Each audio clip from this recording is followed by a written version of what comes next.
오늘 본문의 내용을 잘 보면 현재 데살로니가 교인들이 당하는 고난에 대해서도 말하고 있고, 또 그 이후에는 장래에 어떠한 영광을 받을 것인가 라는 면을 말씀하고 있습니다. 그래서 말씀 제목은 현재의 고난과 장래의 영광, 현재의 고난과 장래의 영광입니다. 우리가 지금까지 데살로니가 전서를 배웠는데, 데살로니가 전서의 제일 끝부분은 지금 우리가 건너뛰었습니다. 건너뛴 그 부분은 이번 수요일 날 마저 배우도록 하려고 합니다. 우리가 지난 시간에 뭘 배웠냐면, 주님 안에서 너희를 인도하여 훈계하는 자들을 알아주고 또 극진히 존경하여라 라는 말씀을 배웠죠?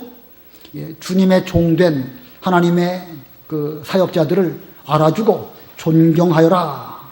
그런데 그 주님의 종들을 우리가 알아주고 존경해야 되는 근원적인 이유가 어디 있을까요? 근원적인 이유는 하나님의 말씀을 가르쳐 주기 때문에 그렇습니다. 만약에 하나님의 종이 하나님의 말씀을 가르치지 아니하고 딴 얘기만 한다고 하면 오히려 존경할 수도 없고 오히려 조심스러울 수밖에 없을 것입니다.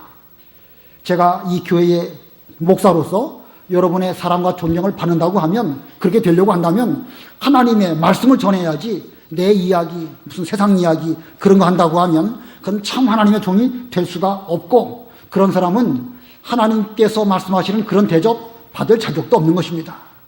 제가 이 말씀을 드리는 이유는, 우리가 이제 주일학교 선생님들께서 학생들에게 이 공과 공부를 가르치게 되는데, 우리 주일학교 학교 선생님들도 동일한 마음가짐으로 학생들에게 잘 알아주기를 원하시고 존경을 받기를 원한다고 하면 성경을 가르쳐야 됩니다. 반드시 성경을 가르쳐야 됩니다.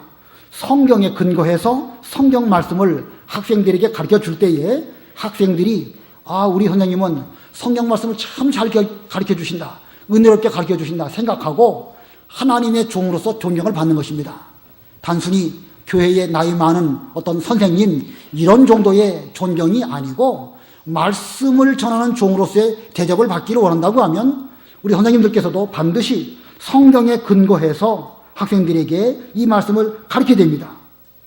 성경 안 가르치고 자기 말만 하면 그건 안 되는 것이고, 보편적인 신앙 이야기 하는 것도 중요하지만 보편적인 신앙 이야기도 성경 말씀에 근거해서 그 말씀을 전해줄 때에 그 학생들에게 대하여 그 선생님의 권위가 하나님의 종으로서의 권위로 나타나게 되는 것이고, 말씀을 전하는 하나님의 종이기 때문에 하나님을 대접하는 그런 심정으로 또한 대접을 받게 되는 것입니다. 그러므로 선생님들께서는 학생들에게 가르쳐 주실 때에 분명 성경에 근거해서 확실히 가르쳐 주시되, 우리 학생들의 평생을 책임지는 이런 심정으로 말씀을 가르쳐야 됩니다. 그러기 위해서는 우리 선생님들께서 이 공과 시간에 집중해서 잘 듣고, 좀 이해가 안 되면 기록도 하고, 또 그래도 이해가 안 되면 요즘에 우리 그 홈페이지에 그 다시 또 재방송 얼마든지 할 수 있으니까 좀 잘 듣고 깨달아서 좀 분명하게 가르쳐야 됩니다. 그냥 막연하게 일반적인 이야기로 하나님을 잘 섬기면 복 받는다, 하나님 잘 섬기면 공부도 잘하고 훌륭한 사람이 된다더라, 이렇게 막연하게 전하지 말고 확실하게 성경에 근거해서 이 말씀을 전해주므로 그 아이들에게 내가 남는 것이 아니라 말씀이 남고, 필요할 때 그 말씀이 생각남으로 인해 가지고 저들이 어려운 일을 만났을 때에 말씀의 인도를 따라간다고 하면, 그 말씀과 함께 내가 어려웠을 때에 어떤 선생님께서 나를 잘 가르쳐 주셨기 때문에 그 말씀이 평생 나의 인생의 이 나침판이 되었다, 이렇게 된다고 하면 정말로 그 어린 심령을 올바로 인도하는 그런 좋은 선생님이 될 수가 있을 것입니다. 근데 이 공과 공부 내용이 분량이 많고 어렵지요. 어려워도요, 이걸 잘 듣고 꼭 필요한 핵심적인 내용을 가르쳐 주도록 해야 됩니다. 마치 아기 엄마가 젖을 먹일 때에 자기만 먹을 수가 없죠. 아기를 먹이기 위해서는 음식을 잘 먹어야 됩니다. 잘 먹고 소화 잘 시키고, 그래서 영양분이 풍부한 그 젖으로 그 아기를 잘 먹인다고 하면 엄마도 건강하게 되는 것이고, 또 그 아기도 어렸을 때부터 모유를 잘 먹어서 평생 건강한 그런 사람이 될 것입니다. 그러니까 우리는 다른 것으로 학생들에게 잘 가르치려고 하지 말고 하나님의 말씀을 잘 가르침으로 학생들에게 존경받는 그런 선생님들이 다 되어야 됩니다. 자, 우리가 이 데살로니가 후서를 배우게 되는데, 이 데살로니가 교회는 사도 바울이 세운 교회이고, 사도 바울이 데살로니가에서 복음을 전하다가 베리아로 옮겨가게 되었고, 베리아에서 얼마 있다가 아테네로 옮기게 되었고, 아테네에서 고린도로 또 가게 되었습니다. 데살로니가, 베레아, 아테네, 고린도, 그리고 고린도에서 1년 6개월을 머물게 되었는데, 제일 먼저 고린도 전서를 기록하여서 이제 이 교인들에게, 데살로니가 교인들에게 보내서 그 어려운 여건 가운데에서 환난을 잘 이기도록 권면한 말씀이 데살로니가 전서입니다. 그리고 이제 그때로부터 한 1년쯤 지나서 역시 고린도 지역에 머물 때에 다시금 편지를 쓴 것이 우리가 배우려고 하는 데살로니가 후서입니다. 그리고 보면 데살로니가 전서나 데살로니가 후서나 시간적으로 볼 때에 한 1년 정도밖에 차이가 나지 않기 때문에 여러 가지 말씀을 기록한 배경이나 목적도 상당히 비슷합니다. 1절, 2절을 보면 바울과 실로아노와 디모데는 하나님 우리 아버지와 주 예수 그리스도 안에 있는 데살로니가인들의 교회에 편지를 쓴다. 하나님 우리 아버지와 주 예수 그리스도께로부터 오는 은혜와 평강이 너희에게 있을지어다. 데살로니가 전서도 바울이 실로아노와 디모데와 함께 고린도에서 기록을 한 것처럼 데살로니가 후서도 똑같이 실로아노와 디모데와 함께 기록을 한 그런 말씀입니다. 자, 이 말씀을 쭉 보면 이 말씀에 믿음에 대한 말씀도 있고 사랑에 관한 말씀도 있고 여러 가지 신앙적인 중요한 말씀들이 있지만, 우리가 성경을 바로 해석하기 위해서는 가장 핵심적인 그 배경, 요점이 무엇인가, 그 배경을 잘 알고 그 배경을 토대로 해서 이 말씀을 해석을 해야 올바른 해석이 될 수가 있습니다. 예를 들면 에베소, 빌립보, 골로새 그런 말씀들 안에도 믿음에 대한 말씀도 있고 사랑에 대한 말씀도 있습니다. 데살로니가 후서에도 믿음에 대한 말씀도 있고 사랑에 대한 말씀도 있습니다. 그러나 강조점이 어디에 있느냐, 그 강조점을 제대로 먼저 파악한 다음에 다른 것들을 거기에 맞춰서 해석해야 됩니다. 예를 들면 에베소 교회는 그 교회가 무엇인가 라는 중요한 진리를 에베소 교인들에게 가르쳐주기 위해서 그 에베소서를 기록한 것입니다. 그러므로 에베소서에 나타나 있는 믿음이나 사랑은 이 교회라는 관점에서 어떤 믿음이 필요하고 교회라는 관점에서 어떤 사랑이 필요한가, 이렇게 해석을 해야 되는 것입니다. 빌립보 교회는 교회의 화목과 화평, 기쁨 이런 것을 말하기 위해서 주신 바 말씀입니다. 그러므로 같은 믿음이고 같은 사랑이라 할지라도 이 교회의 화목과 또 서로서로 사랑하고 기쁨을 위해서는 어떤 믿음이 필요하고 어떤 사랑이 필요한가, 이렇게 해석을 할 때에 그게 올바른 해석이 되는 것입니다. 골로새서는요, 예수님은 그리스도이시다, 기독론에 대한 말씀인데 그 예수님이 참 메시아 그리스도라는 사실을 통해서 어떤 믿음과 어떤 사랑이 필요한가 등등을 해석하는 것이 올바른 것입니다. 여러 번 설명을 드렸지만, 그러면 이 데살로니가 후서는 무엇을 강조하기 위해서 주신 말씀인가? 데살로니가 후서는 예수님의 재림에 초점을 맞춰져 있습니다. 자, 그런데 예수님의 재림을 초점을 맞추고 있긴 있지만 지금 데살로니가 교인들은 지나치게 예수님의 재림을 기다리면서 현재 해야 될 일들을 제대로 못하고 있습니다.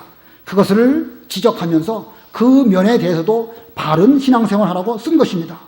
그들은 이제 곧 예수님의 재림이 있으니까 우리가 세상에서 여러 가지 사업도 하고 공부도 하고 그럴 필요가 어디 있겠느냐라고 생각하면서 규모 없이 자기 일에 게으르게 재림을 기다린다고 하면서 기도하고 성경 보는 일은 부지런히 하면서 내가 마땅히 해야 될 현실적인 문제들은, 일들은 잘 하지 않는 이런 가운데 있었기 때문에 이 데살로니가 전후서를 볼 때에 게으르지 말고 규모 없이 행동하지 말고 예수님의 재림을 기다리는 믿음은 참 좋은 것이지만, 그러나 지금 현실적으로 해야 될 일들을 잘 하라고 이렇게 말하고 있는 것입니다.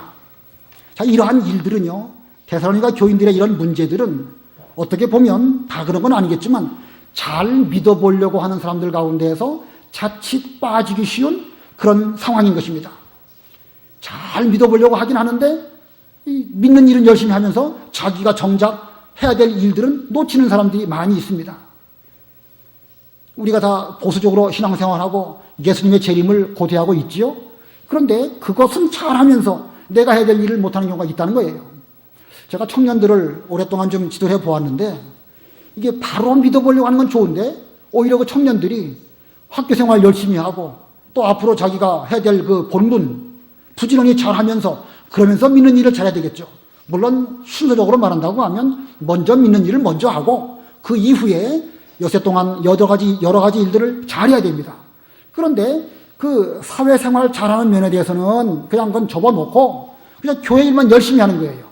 그러니까 교회에서 믿음이 좋다, 훌륭하다 하고 칭찬하긴 하지만 그러나 그의 신앙생활은 균형이 맞지가 않습니다. 이게 어떤 청년들의 문제가 아니고 자칫 잘못하면 우리도 그러한 어리석음에 빠질 수가 있는 것입니다.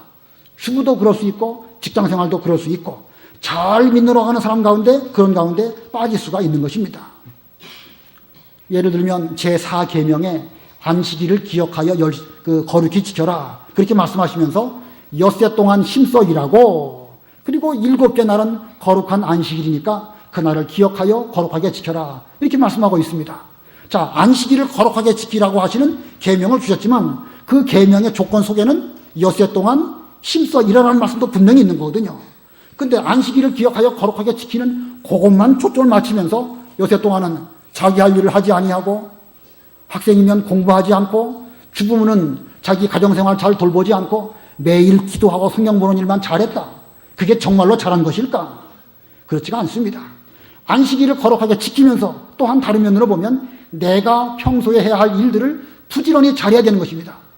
평소에도 월요일부터 토요일까지 자기 일을 부지런히 하면서 이 일을 하는 것도 하나님을 섬기는 예배의 연장이다. 그러면서 금요일 날 마음가짐 다르고 토요일 날 마음가짐이 다르고 그래가지고 주일 되면 거룩하게 그날을 구별되이 지키는 신앙이라야 할 때에 이 올바른 신앙이 되는 것입니다.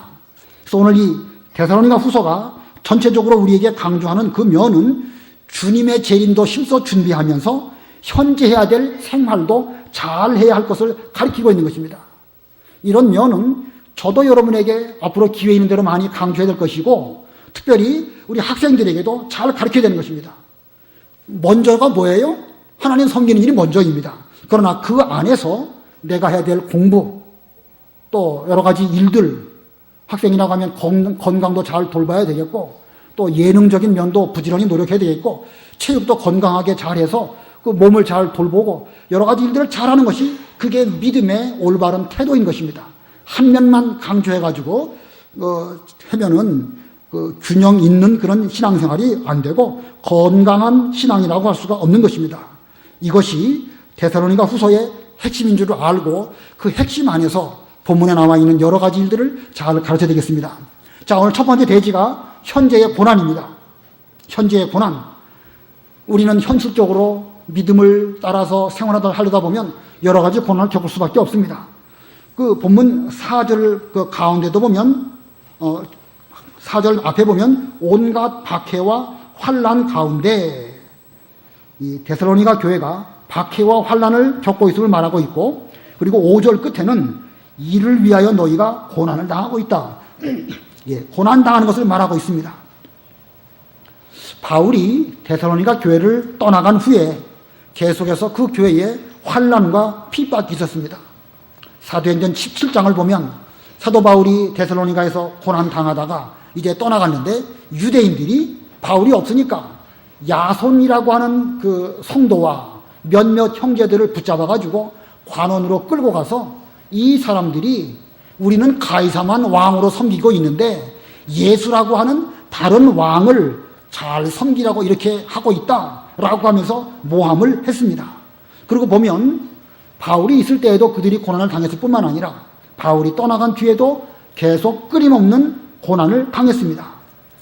자, 이 고난을 당하는 원인이 어디에 있을까? 당장 눈앞에 보면 핍박하는 저들로 말미암아 고난을 당하는 것이지만 근원적인 이유는 또 다른 데 있는 것입니다. 자, 성도가 왜 세상에서 고난을 당할까? 고난의 목적, 근원적인 목적이 무엇일까? 두 가지입니다. 두 가지. 그 중에 첫 번째는 믿음이 자라고 사랑이 풍성하게 하시려고 우리에게 고난을 당하게 하시는 것입니다. 믿음이 자라나고 사랑이 풍성하게 하려고. 본문 3절, 형제들아 우리가 너희로 인하여 항상 하나님께 감사하는 것이 마땅하니 너희의 믿음이 더욱 자라고 너희 모두가 각자 서로에게 베푸는 사랑이 풍성하기 때문이다. 그러므로 너희는 너희가 겪은 온갖 박해와 환난 가운데 나타난 너희의 인내와 믿음을 인하여 우리가 친히 하나님의 여러 교회에서 너희를 자랑한다.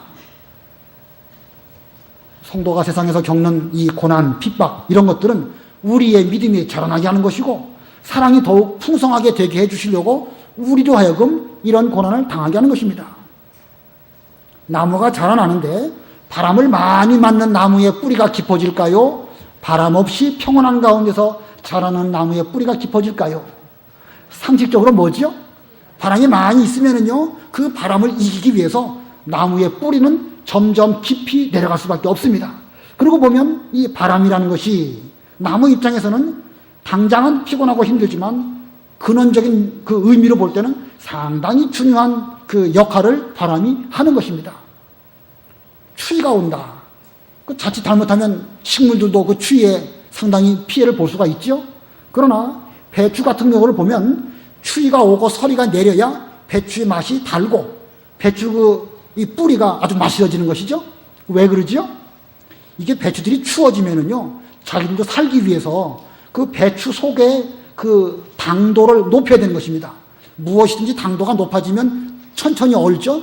잘 얼지 않지 않습니까? 그러니까 그 식물들도 생각이 있어가지고 추위를 이기기 위해서 열심히 뿌리에서 그 영양분을 흡수해가지고 자기 몸의 당도를 높이게 되는 것입니다. 그러므로 추위가 결국은 맛있는 배추를 만드는 그런 역할을 하는 것입니다. 그래서 일반적으로 보면 추위를 잘 견딘 채소들이 아주 영양분도 많고 좋습니다. 시금치 같은 거, 또 배 같은 것들도 추운 지방의 그 배가 훨씬 더 맛있다고 그러죠. 그 북한에서 온 사람들 말 들어보니까 생선 같은 것들도 남쪽 생선보다 북쪽에서 잡힌 생선들이 더 맛있다는 거예요. 아마 그만큼 그 추위를 이기기 위해서 물고기나 혹은 식물들도 부지런히 노력을 했기 때문에 그만큼 좋은 결과를 가져오게 되는 것입니다. 이것은 우리 성도들의 신앙생활도 마찬가지입니다. 외부적으로 우리가 고난을 많이 겪지만 그 고난은 결국 우리 믿음의 뿌리를 더 깊이 내리게 하고 어려운 가운데서 우리가 서로 사랑할 수밖에 없습니다. 우리가 어디서 위로를 받습니까? 고난 당하면 당할수록 교회 와가지고 말씀으로 위로를 받고 성도 간에 서로 사랑으로 교제를 나누면서 우리의 참 이 쉴만한 이 곳은 예수님의 은혜의 날개 아래 교회밖에 없다 하면서 더욱 사랑과 어떤 이 신앙의 교제가 더욱 깊어지게 될 것입니다. 자, 그러고 보면 이 고난이 참 우리 믿음에 큰 유익을 주는 것은 분명한 사실입니다. 그러나 한 가지 조심할 것은요, 그 고난을 인내와 믿음으로 견뎌야 되는 것입니다. 고난이 왔을 때에 그걸 인내와 믿음으로 견디지 못하고 거기서 넘어지면 소용없는 거예요. 바람이 불어가지고 뿌리를 깊이 내린다. 거기까지는 좋은데 너무 강한 바람에 그냥 넘어져가지고 그 뿌레기까지 다 뽑아버렸다. 그건 소용없는 거죠. 고난 때문에 결국은 망하게 되는 겁니다. 춥다. 추울 수 있는데 그 추운 경우에 잘 인내하고 믿음으로 잘 이긴다고 하면 큰 유익이 되지만 그걸 견디지 못하고 얼어서 죽어버렸다. 그러면 안 되는 것이겠죠? 우리는 견뎌야 되는 거예요. 그래서 이 사도 바울은 이 데살로니가 교회의 성도들이 현재의 고난을 잘 이겨내도록 하나님께 감사하면서 너희들이 어떻게 그 믿음을 잘 이겼는지 여러 교회들에게 내가 자랑하고 있다. 이렇게 말하면서 지금 격려를 하고 있는 것입니다. 이것은 데살로니가 교인들이 바울의 기도와 격려를 통해 가지고 믿음으로 승리했기 때문에 이와 같은 소문이 난 것이고 지금 현재 우리도 데살로니가 교인들을 본받아서 믿음을 잘 지켜야 되겠다. 이렇게 우리가 모본을 삼고 있는 거 아니겠습니까? 자, 그와 같이 우리들도 견디기를 바랍니다. 우리가 견딘 만큼 우리의 믿음이 자라나고 우리가 견딘 만큼 사랑이 점점 깊어질 것입니다. 그리고 마침내 하나님께 감사도 드리게 되고 여러 교회의 자랑이 될 수가 있습니다. 여러분들이 이 교회에서 교회 생활은 반드시 고난이 있습니다. 핍박이 있어요. 오전 예배처럼 유대인들이 왜 그렇게 하느냐 저렇게 하느냐 따지는 경우도 많이 있습니다. 그러나 그러한 경우에 끝까지 잘 참고 신앙의 열매를 잘 맺히면 여러 교회의 자랑이 되는 거예요. 오늘 오전 예배 때에 새로 오신 분 아까 오셨죠? 지금 여기 계신지 모르겠지만 어떻게 우리 교회 오셨습니까? 저 모란에 사신대요. 모란이면 제법 멀지요? 한 번도 우리 교회 오신 적이 없는데 일부러 상대원 교회에 찾아오셨다는 거예요. 어떻게 찾아오셨을까 하고 여쭤봤더니 이 교회 나가려고 하면 상대원 교회로 가라고 동생께서 그렇게 말씀해 주셨기 때문에 일부러 찾아오셨다는 거예요. 자, 그걸 보면서 동생은 분명 우리 교회 나오시는 분이 아니에요.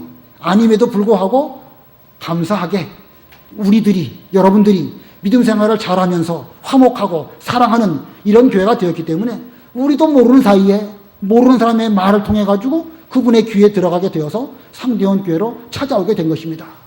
자, 하나님의 은혜가 감사하지요. 이게 믿음의 열매가 이렇게 나타나는 것입니다. 예수님의 그 향기를 잘 나타내게 되면 결국은 소문이 나게 되었고 그 소문으로 인해서 하나님의 교회가 점점 부흥하게 되는 것입니다. 거꾸로도 있어요. 고난이 많아가지고 그 서로 고난에 다 넘어져가지고 믿음도 안 지키고 사랑도 없고 그냥 탁박한 교회다 이렇게 소문이 나면 어떻게 되겠죠? 그 교회에 가고 싶어도 가려고 하다가도 뒤돌아가게 될 것입니다. 아무쪼록 우리도 이 데살로니가 교회가 사도 바울로 말미암아 많은 사람들에게 자랑이 된 것처럼 우리도 이와 같은 자랑을 할 수 있는 교회가 되어야 되겠습니다. 두 번째, 현재의 고난의 두 번째는 하나님의 공의로운 심판의 표입니다. 하나님의 공의로운 심판의 표. 5절 보겠습니다. 이것은 이와 같은 고난은 하나님의 공의로운 심판의 표이며 너희로 하나님 나라에 합당한 자로 여김을 얻게 하시려는 것이니 이를 위하여 너희가 고난을 당하고 있다. 하나님의 공의는 너희에게 환난을 받게 하는 자들에게는 환난으로 갚으시고 환난을 당하는 너희에게는 우리와 함께 안식으로 갚아주시는 것이다. 자, 이 고난이라는 것은 하나님의 공의의 심판의 표로 사용된다 이렇게 말하고 있습니다. 이게 무슨 말이냐면 지금 현재 데살로니가 교인들이 유대인들로 말미암아 많은 고난을 겪고 있습니다. 쫓겨남을 당하고 유대인들로부터 이 종교적으로 왕따를 당하고 여러 가지 고난을 당해서 소송을 당해서 이 관공서에 가갖고 재판을 당하기도 하고 등등 이런 일들이 실제로 데살로니가 교회에 있었습니다. 자, 그런데 이와 같은 고난이 이제 고난을 많이 당하면 이것이 마지막에 가가지고 하나님의 공의로운 심판의 증표가 됩니다. 그래서 심판 때에 너희 유대인들이 바로 믿어보려고 하는 이 사람들을 많이 핍박을 했구나. 그 증거가 다 있지 않느냐. 그래서 그들에게 대해서는 환난을 주었으니까 환난으로 갚아주신 것이 하나님의 공이고 그 어려운 가운데서도 믿음을 지키고 사랑을 더욱 풍성하게 하려고 했던 그들에게는 너희들이 어려운 가운데 믿음을 잘 지켰으니까 내가 너희에게 대해서는 은혜로 갚아준다. 그 7절에 그랬죠. 환난을 당하는 너희에게는 우리와 함께 안식으로 갚아주시는 것이다. 이것이 하나님의 공의라는 거예요. 이때에 있을 그 공의를 위해서 지금 고난을 당하는 것입니다. 그러니까 우리들도요, 여러분들도 믿음을 지키기 위해서 여러 가지 매맞고 쫓겨나고 고난을 겪는 그거 하나하나 겪을 때마다 이것은 하나님의 공의로운 심판의 증표로 내가 지금 내 몸에 채운다. 갈라디아서 6장 마지막 절에 보면 바울이 뭐라고 했냐면 내 몸에는 예수님의 흔적을 가지고 있다. 더 이상 나를 괴롭게 하지 말아라. 이런 말씀이 있습니다. 사도 바울이 고난을 많이 당했어요.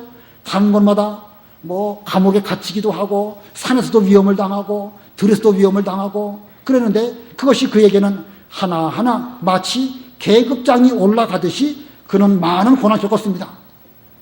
예수님 재림 때에 그가 심판대 앞에 섰을 때 그 많은 고난의 증표가 있어가지고 하나님의 공의로 너는 믿음을 위해서 하나님의 교회를 위해서 이 많은 수고를 겪었으니까 너에게 큰 영광으로 갚아주겠다 라고 하는 것이 하나님의 공의의 증표가 되는 것입니다. 반대로 예수 믿는 사람들을 해를 끼치고 아무것도 아닌 일 가지고 비난하고 또 어떤 어려움을 겪게 해가지고 그로 하여금 실족하게 만들고 그러면 그건 역시도 하나하나 증표가 되어서 나중에 주 앞에 가게 되었을 때에 우리는 예수님의 책망을 받을 수밖에 없을 것입니다. 아무쪼록 우리 모두는 어떤 어려움을 겪는다고 하면 이 겪는 어려움이 내 몸에 증표로 남고 하나님의 심판대 앞에 가면 이것이 밝히 드러나서 내가 얼마나 믿는 일을 위해서 수고 많이 했는지 주께서 알아주실 때가 온다. 그걸 바라보면서 우리는 공의에 하나님께 맡기고 우리는 이 고난이라도 고난 가운데서 믿음을 잘 지키는 그런 우리가 되어야 되겠습니다. 그런데 크게 두 번째로 장래의 영광입니다. 현재의 고난도 있지만 장래의 영광도 있습니다. 장래의 영광은 7절 하반절부터 마지막 12절까지입니다. 이 데살로니가 교회 성도들이 비록 현재에 많은 고난을 당하고 있지만 장래에 예수님의 재림하실 때에는 큰 영광에 참여하게 될 것입니다. 그래서 로마서 8장 18절에 보면 현재의 고난은 장차 우리에게 나타날 영광과 좋게 비교할 수 없도다. 그렇게 말하고 있죠. 현재의 고난, 장래에 나타날 영광 비교할 수 있습니까? 없습니까? 비교할 수 없다고 그랬어요. 비교할 수 없기는 없는데 그러나 한 가지 알 것은 현재의 고난을 많이 당하면 당할수록 나중에 받을 영광도 그만큼 올라가게 되는 거예요. 결코 비교할 수 없지만 지금 얼마나 고난 가운데 믿음을 지키느냐, 그 열매가 이제 장래의 영광으로 우리에게 나타날 것입니다. 자, 그러니까 이 하나님의 교회와 성도들을 괴롭히는 자들은 괴롭힌 만큼 큰 형벌을 받게 될 것을 기억해야 될 것이고, 괴롭힘을 당하는 성도들은 고난당한 것만큼 영광에 참여하게 될 줄 알고 우리는 고난 중에서도 믿음을 잘 지키는 우리가 되어야 됩니다. 이것이 하나님의 공의예요. 공의라는 게 무엇입니까? 공평하고 억울한 일이 없는 것이죠. 지금 현재는 억울하고 고난을 많이 당하지만 고난 당한 것만큼 영광에 참여하는 것입니다. 지금 현재 믿는 일을 힘들게 하고 형제를 실족하게 만들고 미워하고 그러면 그 사람이 힘 있는 것처럼 보이지만 그때 가면 그 고난을 준 것만큼 주님께서는 환난으로 그들에게 갚아주신다고 말씀하셨습니다. 이것이 하나님의 공의인 것입니다. 그러니까 공의와 함께 성도의 영광도 나타나는 거예요. 7절 하반절에 보겠습니다. 우리 주 예수께서 자신의 능력 있는 천사들과 함께 하늘로부터 나타나실 때에, 다시 말하면 세상 끝날에 예수님의 재림하실 때에 호령과 천사장의 소리와 함께 주님의 재림하시는데, 그때에 8절 하나님을 알지 못하는 자들과 우리 주 예수님의 복음에 순종하지 않는 자들에게 불꽃 가운데 형벌을 내리실 것이다. 여기 하나님을 알지 못하는 자, 주 예수님의 복음에 순종하지 않는 자, 이게 누굴 가리키는 것입니까? 데살로니가 교인들을 핍박했던 유대인들을 가리키는 것입니다. 지금으로 말한다고 하면 믿는 이를 핍박하는 그런 사람들을 가리키는 것이고, 스스로 잘 믿는다고 하면서 믿음이 연약한 성도들을 붙들어주지 않고 사랑으로 잘 영접하지 않는 그런 사람들에게 대해서는 이제 마침내 하나님께서 갚아주실 것입니다. 영원한 형벌을 내릴 것인데, 9절에 보면 그들은 주님의 얼굴과 그분의 능력의 영광에서 떠나 영원한 멸망의 형벌을 받을 것이다.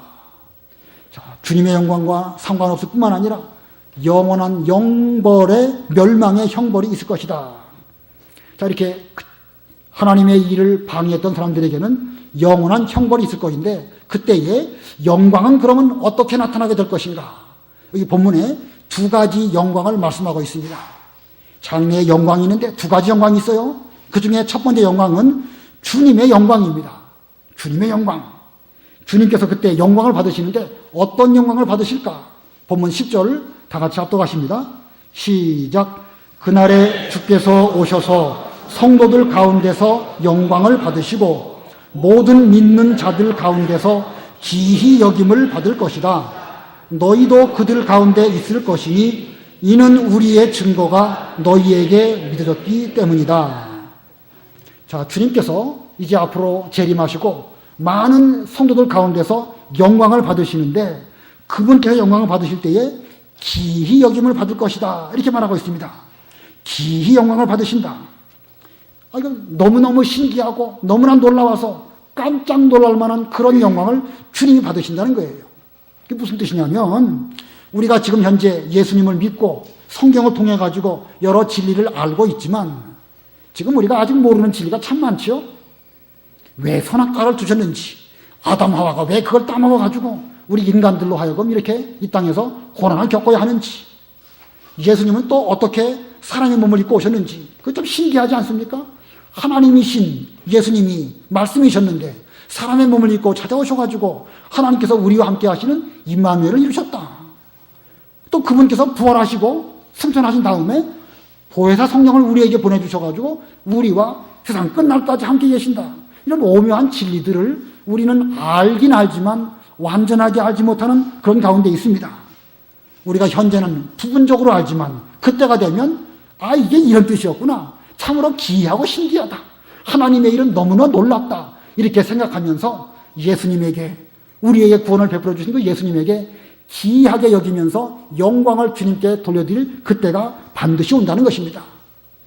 그러므로 지금 현재 여러분들이 여러 가지 신앙적인 면에서 잘 알지 못하는 거 많이 있을 수 있죠.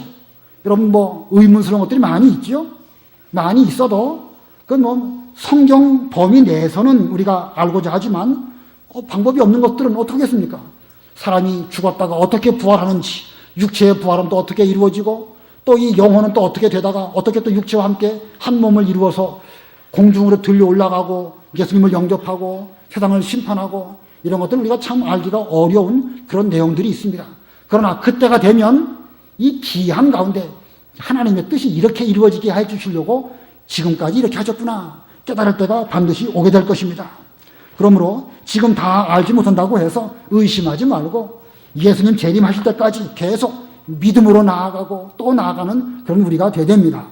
의심을 다 버리고 믿음으로 나아가서 예수님의 재림 때에 모든 의심이 사라지고 이런 뜻을 이루시려고 주님께서 그렇게 하셨구나 하고 깨달을 수 있는 우리 모두가 되어야 될 것입니다.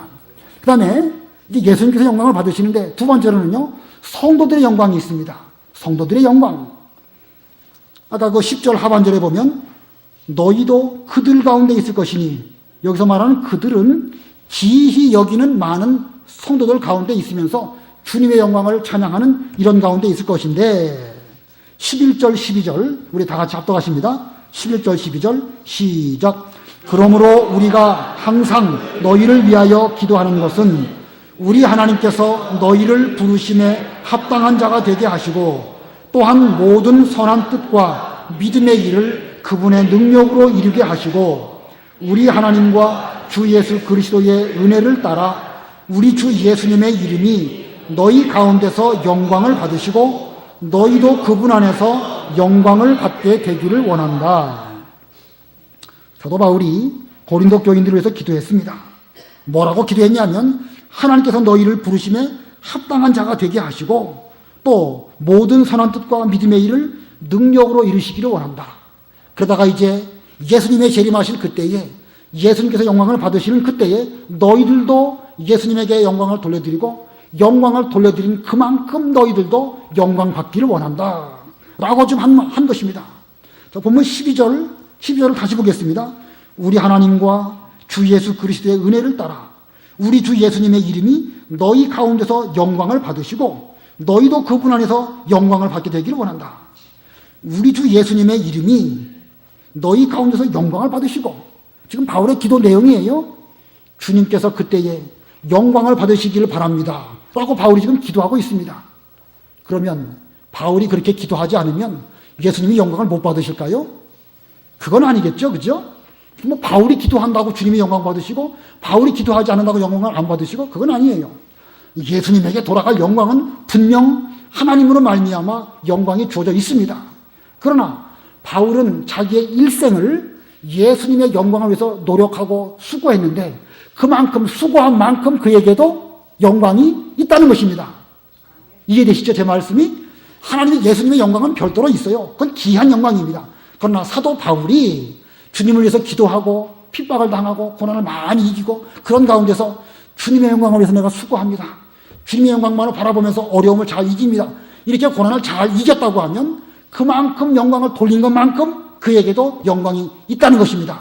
마찬가지로 데살로니가 교인들도 이제 주님께 영광을 많이 돌려드려서 그때에 예수님의 재림 때에 너희들도 주님 안에서 그만큼의 영광을 얻기를 바란다 라고 기도를 한 것입니다. 자, 잘 이해가 되시죠? 자, 현재의 고난이 극심할지라도 이런 고난 가운데서 믿음을 잘 지키고 신앙의 뿌리가 점점 내려지고 서로 사랑하는 가운데에서 고난을 잘 참고 승리하게 되면 예수님의 재림 때에 우리들도 주님의 영광을 받으시는데 그때에 우리도 주님과 함께 영광을 받게 될 것입니다. 자, 그러고 보면 성도의 영광은 예수님께 영광을 돌려드린 것만큼 영광이 우리에게 임한다는 사실입니다. 중요한 원리예요. 우리가 구원받는 것은 다 동일하게 받습니다. 어느 누구나 사도 바울이나 스데반이나 저나 여러분이나 우리의 구원은 똑같습니다. 그러나 영광은 똑같은 것이 아니에요. 각각입니다. 그런데 얼마만큼의 각각인가? 얼마나 고난 가운데서 주님께 영광을 돌려드리기 위하여 수고 많이 했느냐? 수고한 그만큼 그때 영광으로 나타난다는 것입니다. 그러므로 우리들은 현재의 고난, 그것만 생각하지 말고 고난 가운데서 우리는 믿음이 깊어지고 또 점점 사랑이 풍성해지고 그런 가운데에서 우리의 그 하나님의 공의의 층표, 심판의 층표를 우리 몸에 잘 쌓아두는 거예요. 마치 계급장이 올라가듯이 고난 한번 당하고 핍박을 또 당하고 매맞고 쫓겨남을 당하고 고난을 많이 당하면 당할수록 우리의 신앙의 계급이 점점 올라가게 돼서 주 앞에 갔을 때에 우리의 고난당한 것만큼 많은 영광에 참여하게 될 것입니다. 바라옵기는 여러분들도 지금 현재 여러 어려운 일들이 많이 있으실 겁니다. 어려운 그것만 보시지 말고 왜 이런 일들이 나에게 당하게 되었을까?